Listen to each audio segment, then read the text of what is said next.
નમસ્તે મિત્રો, હું છું નવરંગ સૈન અને સ્વાગત છે આપનું આઈ એમ ગુજરાતના અમેરિકા સ્પેશિયલ ન્યૂઝ બુલેટિનમાં. રવિવાર ઓગસ્ટ 2ના સમાચારોમાં જોઈશું સ્ટુડન્ટ વિઝા પર કેનેડા ગયા બાદ વિઝિટર વિઝા લઈ અમેરિકા પહોંચેલા એક ગુજરાતીને કયા કાંડમાં 4 વર્ષની જેલની સજા થઈ છે તેનો અહેવાલ. જાણીશું ટ્રમ્પ સરકાર એવો કયો નિયમ લાવવા માંગે છે કે જેનો અમલ જો થયો તો ઇન્ડિયન સ્ટુડન્ટ્સ માટે લાખો રૂપિયા ખર્ચી અમેરિકા ભણવા જવાનો કોઈ મતલબ જ નથી રહેવાનો. તેમજ છેલ્લે 2027થી અમેરિકામાં મેડિકેરનો લાભ લેતા સિનિયર સિટીઝન્સને કેમ ડ્રગ પ્લાન માટે વધુ પ્રીમિયમ ચૂકવવું પડી શકે છે તેની વાત આજના આ બુલેટિનમાં. સ્ટુડન્ટ વિઝા પર કેનેડા પહોંચ્યા બાદ અમેરિકામાં $3.7 મિલિયન કાંડમાં પકડાયેલા માત્ર 22 વર્ષના એક ગુજરાતીને કોર્ટે 4 વર્ષની જેલની સજા ફટકારી છે. રોશન શાહ નામનો આ શખ્સ કેનેડાથી વિઝિટર વિઝા પર અમેરિકા જઈ ફ્રોડનો ભોગ બનેલા લોકો પાસેથી પૈસા તેમજ ગોલ્ડથી ભરેલા પાર્સલ્સ ઉઠાવવાનું કામ કરતો હતો. રોનકને કયા લોકેશન્સ પરથી આ પાર્સલ ઉઠાવવાના છે તેની સૂચના ઇન્ડિયામાં બેઠેલા લોકો આપતા હતા. જસ્ટિસ ડિપાર્ટમેન્ટના જણાવ્યા અનુસાર 22 વર્ષના આ ગુજરાતીએ અમેરિકાના અલગ અલગ સ્ટેટ્સમાંથી 15 વિક્ટિમ્સ પાસેથી $3.7 મિલિયન કેશ અથવા ગોલ્ડથી ભરેલા પાર્સલ્સ ઉઠાવ્યા હતા. રોશન છેલ્લે વિસ્કોન્સિનના ન્યૂ બર્લિનમાં પડીકું લેવા ગયો તે જ વખતે પોલીસના હાથમાં આવી ગયો હતો. જે સિનિયર સિટીઝન્સ આ ફ્રોડનો શિકાર બન્યા હતા તેમને એવું કહીને ડરાવવામાં આવ્યા હતા કે તેમની આઈડેન્ટિટીનો ઉપયોગ કરી ક્રાઇમ કરવામાં આવ્યા છે અને તેમનું બેંક અકાઉન્ટ સેફ ન હોવાથી તેમાંથી તમામ પૈસા વિથડ્રો કરી તેને સરકારમાં જમા કરાવવાના રહેશે. વિક્ટિમ્સને એવી પણ ગોળી આપવામાં આવી હતી કે તેમના પૈસા અથવા ગોલ્ડને વોશિંગ્ટન ડીસીમાં આવેલા લોકરમાં સુરક્ષિત રાખવામાં આવશે અને થોડા દિવસો બાદ તેમને પાછા આપી દેવાશે. આ તમામ લોકોને એવું જણાવવામાં આવ્યું હતું કે એક ફેડરલ એજન્ટ તેમની પાસેથી પાર્સલ લેવા આવશે. જોકે આ નકલી ફેડરલ એજન્ટ બીજું કોઈ નહીં પણ પોલીસના હાથે પકડાયેલો ગુજરાતી રોશન શાહ ખુદ હતો. કોર્ટમાં રજૂ કરવામાં આવેલા ડોક્યુમેન્ટ્સ અનુસાર રોશન શાહે વિસ્કોન્સિન ઉપરાંત ફ્લોરિડા અને એરિઝોના સહિતના બીજા સ્ટેટ્સમાંથી પાર્સલ્સ કલેક્ટ કર્યા હતા.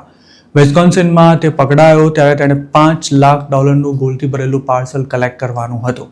ઓગસ્ટ 4, 2025ના રોજ ધરપકડ થયા બાદ થોડા જ દિવસોમાં રોશન સામે ચાર્જીસ ફાઇલ કરવામાં આવ્યા હતા, પણ તે વખતે તેણે પોતાનો ગુનો સ્વીકારવાનો ઇનકાર કરી દીધો હતો. આ કેસની તપાસ આગળ વધી તેમ રોશનના એક પછી એક કારનામા બહાર આવતા ગયા હતા અને આખરે તેણે કરેલા કાંડનો આંકડો $3.7 મિલિયન સુધી પહોંચી ગયો હતો. પાર્સલ ઉઠાવવાના ઈરાદાથી રોશન શાહ કેનેડાથી જૂન 2025માં યુએસ આવ્યો હતો અને ત્યારે તે ફ્લોરિડાના ઓર્લેન્ડો એરપોર્ટ પર લેન્ડ થયો હતો. પોલીસે તેની ધરપકડ કર્યા બાદ પૂછપરછ કરી ત્યારે તેણે એવી પણ કબૂલાત કરી હતી કે અમેરિકામાં તે બીજા 2 લોકો સાથે મળીને આ કામ કરતો હતો અને એક પાર્સલ ઉઠાવવાના તેને $2,000 થી $4,000 મળતા હતા. રોશન અમેરિકામાં $1,000ની રોકડી કર્યા બાદ કેનેડા પાછો જવાનો હતો કે પછી તેનો ઈરાદો યુએસમાં જઈ જવાનો હતો તે ક્લિયર નથી થઈ શક્યો. તેની માફક છેલ્લા 4-5 વર્ષોમાં કેનેડાથી અમેરિકા આવી પાર્સલ ઉઠાવતા ઘણા ગુજરાતીઓ પકડાયા છે અને તેમને કોર્ટે બોન્ડ પર પણ છોડવાની ના પાડી દીધી હતી. તેવા તો અમુક એવા પણ હતા કે જે કામ મળે તે અનુસાર અમેરિકાના આટાફેરા કરતા રહેતા હતા, ત્યારે કેટલાક યુએસમાં જ રહી ગયા હતા. રોશન શાહના કેસમાં તેણે પાછળથી પોતાનો ગુનો કબૂલ કરી દીધો હોય તેવી શક્યતા છે, કારણ કે મની લોન્ડરિંગનું કાવતરું રચવાના આરોપમાં વધુમાં વધુ 20 વર્ષની જેલ અને $5 લાખ સુધીનો દંડ થઈ શકે છે, જ્યારે રોશનને માત્ર 4 જ વર્ષની જેલની સજા થઈ છે. મતલબ કે ગુનાની કબૂલાત કરવાની સાથે આ કૌભાંડની બીજી કેટલીક મહત્વની માહિતી તેણે પોલીસને આપી હોવાને લીધે તેને સજામાંથી રાહત અપાઈ હોઈ શકે છે. રોશન શાહ ઓગસ્ટ 2025થી જેલમાં બંધ છે. તેને જ્યારે પણ હવે જેલમાંથી છોડવામાં આવશે તે સાથે જ આઈસ દ્વારા તેને કસ્ટડીમાં લઈ ઇન્ડિયા ડિપોર્ટ કરવાની કાર્યવાહી શરૂ કરાશે અને તેને ભવિષ્યમાં અમેરિકા તેમજ કેનેડા ઉપરાંત બીજા પણ ડેવલપ્ડ કન્ટ્રીઝના વિઝા કદાચ ક્યારે નહીં મળી શકે. તે ભલે કહેવા ખાતર કેનેડા ભણવા ગયો હતો, પરંતુ તેનો અસલી ઈરાદો કદાચ કંઈક અલગ જ હતો અને એટલે જ તેણે ભરપૂર રિસ્ક હોવા છતાં પણ અમેરિકા જઈ $3.7 મિલિયન પાર્સલ ઉઠાવી સારી એવી કમાણી કરી હતી. અમેરિકામાં પાર્સલ ઉઠાવતા પકડાયેલા દેશીઓ પોલીસ સામે હાથ જોડી રોવા ધોવાના નાટક કરી પોતાના અંગે કશી જ જાણ નહોતી તેવા જુઠ્ઠાણા ચલાવતા હોય છે. હજુ થોડા દિવસો પહેલા લક્ષિત પટેલ નામના આવા જ ગુજરાતીનો વિડીયો ખાસો વાયરલ થયો હતો. જેમાં તેણે પૂછપરછ દરમિયાન ખાસી રોકકળ કરી પોલીસને ગોળ ગોળ ફેરવી હતી. ટ્રમ્પ એડમિનિસ્ટ્રેશન હવે એક એવો નિયમ બનાવવા જઈ રહ્યું છે કે જેનો અમલ જો શરૂ થયો તો ઇન્ડિયન સ્ટુડન્ટ્સ માટે લાખો રૂપિયા ખર્ચીને અમેરિકા ભણવા જવાનો કોઈ મતલબ જ નથી રહેવાનો. વોલ સ્ટ્રીટ જર્નલના એક રિપોર્ટમાં કરવામાં આવેલા દાવા અનુસાર અમેરિકાની સરકાર યુએસની કોલેજીસમાંથી ડિગ્રી લઈને જોબ કરવા માંગતા સ્ટુડન્ટ્સ પાસેથી $1 લાખ ફી લેવા માંગે છે. આ પહેલા ટ્રમ્પે H-1B પર $1 લાખ ફી ઝીકી હતી, જે અમેરિકામાં ભણ્યા હોય તેવા સ્ટુડન્ટ્સ પર લાગુ નહોતી પડતી અને કોર્ટે આ ફીને રદ પણ કરી નાખી હતી. જોકે હવે જે નિયમ લાવવાની તૈયારી ચાલી રહી છે તેમાં તો તમામ ઇન્ટરનેશનલ સ્ટુડન્ટ્સ પાસેથી અમેરિકામાં જોબ કરવા માટે $1 લાખ વસૂલવાની વાત છે. હાલના નિયમ અનુસાર અમેરિકામાં એજ્યુકેશન પૂરું કર્યા બાદ સ્ટુડન્ટ્સ ઓપ્શનલ પ્રેક્ટિકલ ટ્રેનિંગ હેઠળ વધુમાં વધુ 3 વર્ષ સુધી જોબ કરી શકે છે. આ પ્રોગ્રામ હેઠળ 2024માં 4.10 લાખ ઇન્ટરનેશનલ સ્ટુડન્ટ્સ અમેરિકામાં કામ કરતા હતા, જેમાં ઇન્ડિયન્સની સંખ્યા ઘણી જ સારી એવી હતી. આ ગાળા દરમિયાન તેઓ કામ કરી પોતાની એજ્યુકેશન લોન ચૂકતે કરવાની સાથે સાથે અમેરિકામાં કામ કરવાનો અનુભવ પ્રાપ્ત કરે છે અને સાથે જ H-1B વિઝા મેળવવાની પણ વ્યવસ્થા કરી લે છે. જોકે યુએસમાં ભણવા માટે $1.5 લાખ ખર્ચ્યા બાદ જો નોકરી કરવા માટે બીજા $1 લાખ આપવા પડશે તો સ્ટુડન્ટ તેની લોન ક્યારે પે કરશે, તેમજ OPT પછી જો તેને અમેરિકામાં જોબ ન મળી તો તેને ઇન્ડિયા પાછા આવવાનો વારો આવ્યો ત્યારે શું થશે તે પણ એક મોટો સવાલ બની રહેવાનો છે. રિપબ્લિકન પાર્ટી આમ તો ઘણા સમયથી OPTનો વિરોધ કરી જ રહી છે, પણ ઇન્ડસ્ટ્રીના પ્રેશરને કારણે સરકાર તેને હજુ સુધી રદ નથી કરી શકી અને કદાચ કરી પણ નહીં શકે. ટ્રમ્પે H-1B પર $1 લાખ ફી લગાવી ત્યારે પણ ખાસો હોબાળો થયો હતો અને આ મામલો આખરે કોર્ટમાં જતા જ તેના પર પડદો પડી ગયો હતો.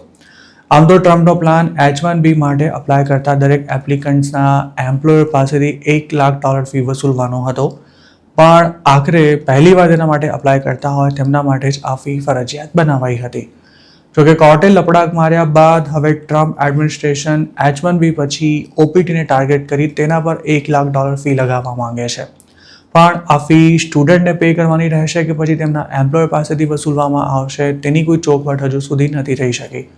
DHSએ પણ આ અંગે કોઈ માહિતી આપવાનો ઇનકાર કરતા એવું જણાવ્યું હતું કે જે નિયમની સત્તાવાર જાહેરાત થઈ જ નથી તેના વિશે કોઈ પ્રતિક્રિયા પણ આપવી શક્ય નથી. ટ્રમ્પના પ્રેસિડેન્ટ બન્યા બાદ આમે ઇન્ટરનેશનલ સ્ટુડન્ટ્સ માટે અમેરિકા જવું ખૂબ જ મુશ્કેલ બની ગયું છે. રિજેક્શનનો રેટ ખાસો વધી જતા યુએસ જતા ઇન્ડિયન સ્ટુડન્ટ્સની સંખ્યામાં પણ ધરખમ ઘટાડો નોંધાયો છે. તો બીજી તરફ જે લોકોએ ભણવાનું પૂરું કરી લીધું છે તેમને પણ જોબ શોધવામાં ફાંફા પડી રહ્યા હોવાથી ઘણા લોકો ઇન્ડિયા પાછા આવી રહ્યા છે.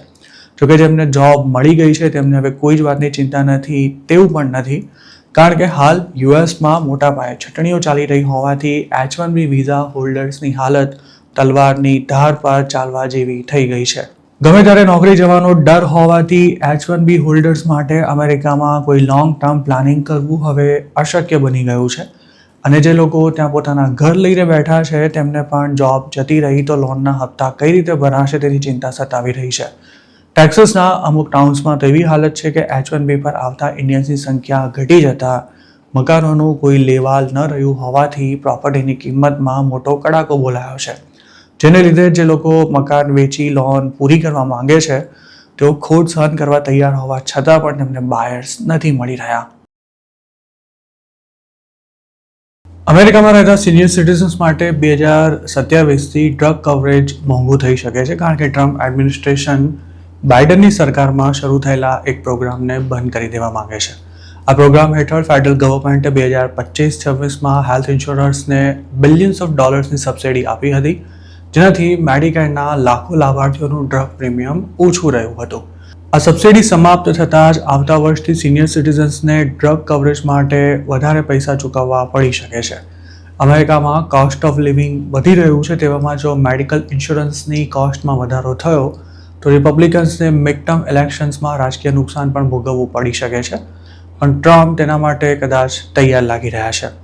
એક અંદાજ પ્રમાણે સબસિડી ખતમ થતાં જ લાખો લોકોને ડ્રગ પ્લાન્સ માટે $hundreds of વધુ ચૂકવવા પડશે, પણ આ વધારો કેટલો હશે તે અંગે કોઈ સ્પષ્ટતા નથી થઈ શકી. Centers for Medicare and Medicaid સર્વિસીસના એડમિનિસ્ટ્રેટર ડૉક્ટર મેહમેટ ઓઝે આ અંગે સોશિયલ મીડિયા પર એવું જણાવ્યું હતું કે ઇન્સ્યોરન્સ કંપનીઓને સબસિડીની જરૂર ન હોવાથી તેને સમાપ્ત કરવામાં આવી રહી છે. તેમણે એવું પણ કહેવું હતું કે દરેક મેડિકેર બેનિફિશિયરી પાસે ત્યારબાદ પણ લો કોસ્ટ પ્લાન્સના ઓપ્શન્સ અવેલેબલ હશે અને પ્રીમિયમમાં જે વધારો થવાનો છે તે પણ મોટાભાગના બેનિફિશિયરીઝ માટે $10 પણ ઓછો રહેશે. તેમણે એવો પણ દાવો કર્યો હતો કે બાઇડનની સરકારે જે અપ્રોચ અપનાવ્યો હતો તે અસ્વીકાર્ય હતો કારણ કે તેના હેઠળ ટેક્સ પેયર્સના બિલિયન્સ ઓફ ડોલર્સને મોટી ઇન્સ્યોરન્સ કંપનીઓને સબસિડી પેટે ચૂકવવામાં આવ્યા હતા. જોકે સબસિડી સમાપ્ત થતાં કેટલા લોકોને વધુ પ્રીમિયમ ચૂકવવું પડશે અને તે કેટલું રહેશે તે હજુ સુધી સ્પષ્ટ નથી થઈ શક્યું. અલગ અલગ પ્લાન્સ અનુસાર પ્રીમિયમની રકમ પણ જુદી જુદી હોઈ શકે છે અને લોકો પાસે નવા પ્લાન ખરીદવાની પણ ઓપોર્ચ્યુનિટી રહેશે. Centers for Medicare and Medicaid services 2027માં અમલમાં આવનારા પ્લાન્સની વિગતો સપ્ટેમ્બર 2026માં જાહેર કરી શકે છે અને ત્યારબાદ જ ક્લિયર થશે કે કયા પ્લાનનું પ્રીમિયમ કેટલું વધ્યું અને આ સ્પષ્ટતા બાદ બેનિફિશિયરીઝ નવો પ્લાન લેવો કે નહીં તેની પોતાની રીતે ગણતરી કરી શકશે. આ પહેલાં વોલ સ્ટ્રીટ જર્નલે પણ પોતાના એક રિપોર્ટમાં જણાવ્યું હતું કે ટ્રમ્પ એડમિનિસ્ટ્રેશન આ સબસિડી સમાપ્ત કરવા જઈ રહ્યું છે. હાલની મેડિકલ સિસ્ટમ અનુસાર પાર્ટ ડી ડ્રગ કવરેજ ધરાવતા અમેરિકન્સની સંખ્યા 25 મિલિયન જેટલી થાય છે અને તેનું મહિનાનું એવરેજ પ્રીમિયમ $36 જેટલું છે. જ્યારે 31 મિલિયન જેટલા બેનિફિશિયરીઝે પ્રાઇવેટ વીમા કંપનીઓ દ્વારા ઓફર કરાતા મેડિકેર એડવાન્ટેજ પ્લાન્સ લીધા છે, જેમાં હોસ્પિટલ ટ્રીટમેન્ટ તેમજ દવા સહિતના ખર્ચા એક જ પ્લાનમાં કવર થઈ જાય છે.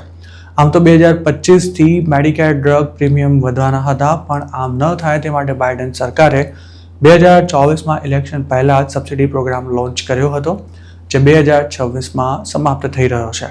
2022માં બાઇડન એડમિનિસ્ટ્રેશને ઇન્ફ્લેશન રિડક્શન એક્ટ નામનો કાયદો બનાવ્યો હતો, જેમાં મેડિકેર માટે મહત્વના ફેરફાર કરાયા હતા. તેમાં સૌથી મહત્વનો ફેરફાર એ હતો કે કોઈપણ મેડિકેરના બેનિફિશિયરીને પ્રિસ્ક્રાઇબ્ડ દવાઓ માટે એક વર્ષમાં વધુમાં વધુ $2,000 જ પોતાના ખિસ્સામાંથી ચૂકવવા પડશે. જોકે તેના કારણે દવાઓનો વધારાનો ખર્ચો ઇન્સ્યોરન્સ કંપનીઓ પર આવી ગયો હતો અને તેમણે એવું જણાવ્યું હતું કે જો સરકાર સબસિડી નહીં આપે તો તેઓ મેડિકેર પાર્ટ ડીના માસિક પ્રીમિયમમાં વધારો કરશે. તો બીજી તરફ રિપબ્લિકન્સે તે વખતે આ કાયદાને રાજકીય ચાલ ગણાવવાની સાથે આ લાંબા ગાળાનું સોલ્યુશન નથી તેવી દલીલ કરતા તેનો વિરોધ કર્યો હતો અને હવે ટ્રમ્પ સરકાર સબસિડી ખતમ કરી રહી છે, પણ દવાઓ માટે નક્કી કરાયેલી આઉટ ઓફ પોકેટ કેપ યથાવત રહેવાની છે અને આ કેપ 2026માં $2,100 છે, ત્યારે 2027માં તે વધીને $2,400 થશે. આમ તો ટ્રમ્પ છેલ્લા ઘણા મહિનાથી એવા દાવા કરી રહ્યા છે કે તેમની સરકારે વજન ઓછું કરવા સહિતની દવાઓની કિંમત ઘટાડવા માટે જે પ્રયાસો કર્યા છે તેનાથી રિપબ્લિકન્સે મિડ ટર્મ્સ જીતવામાં ખૂબ જ આસાની રહેવાની છે. તો બીજી તરફ ડેમોક્રેટિક પાર્ટીએ સબસિડી ખતમ કરવાના નિર્ણયનો વિરોધ કરતા એવું જણાવ્યું છે કે ટ્રમ્પ અને રિપબ્લિકન્સ થાય તેટલા પ્રયાસો કરી હેલ્થ કેરને અને ખાસ તો તેને સિનિયર સિટીઝન્સને માટે અનઅફોર્ડેબલ બનાવવા માંગે છે. તો મિત્રો, આ હતા અમેરિકાના આજના મુખ્ય સમાચાર. આપને જો અમારી રજૂઆત પસંદ આવી હોય તો આ વિડીયોને લાઇક અને શેર કરવાનું તેમજ આઈ એમ ગુજરાતની યુટ્યુબ ચેનલને સબસ્ક્રાઇબ કરવાનું ભૂલશો નહીં, કારણ કે માત્ર આ ચેનલ પર આપને મળશે અમેરિકામાં રહેતા ગુજરાતીઓ માટેના તમામ મહત્વના સમાચાર અને તે પણ આપની પોતાની ભાષામાં. આપ જો મારી સાથે કોઈ ટિપ શેર કરવા માંગતા હો તો હાલ સ્ક્રીન પર દેખાઈ રહેલા વોટ્સએપ નંબર પર પણ અમારો સંપર્ક કરી શકો છો. આપની ઓળખ ગુપ્ત રાખવામાં આવશે.